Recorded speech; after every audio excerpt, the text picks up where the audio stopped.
दफातर को कसाफी स्टेडियम से बाहर मुंतकिल करने पर गौर किया जा रहा है। जराये ने बताया कि पीसीबी हुकाम ने अपने हेडक्वार्टर के दफातर को कसाफी स्टेडियम से मुंतकिल कर दिए। लाहौर के क्रिकेट हाउस की इमारत में ले जाने का मंसूबा बनाया।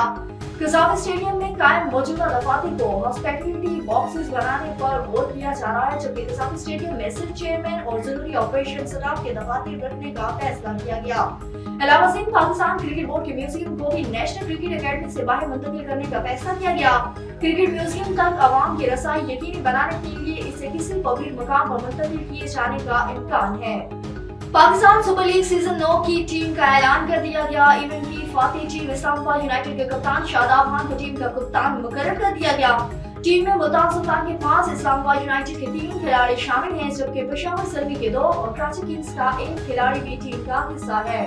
टीम में शादाब खान, साइम अयूब, बाबर आजम, उस्मान खान, अफ्तार अहमद, अमान वसीम, इरफान खान नियाजी, कुर्स जॉर्डन, डियोडोली, असामा मीर और नसीम शाह शामिल हैं।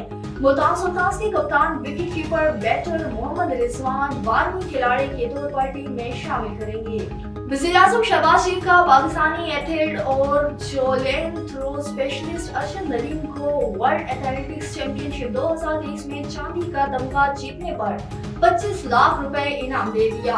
वर्ल्ड एथलेटिक्स चैंपियनशिप में चांदी का तमगा जीतने वाले ओलंपिक्स अरशद नदीम से वज़ीर-ए-आज़म शहबाज शरीफ ने मुलाकात की और कम वसाइल होने के बावजूद शानदार खेल का मुजाहरा करने पर सराहते हुए कहा कि आपने कौम के लिए काबिल फख्र कारनामा सरेंजाम दिया।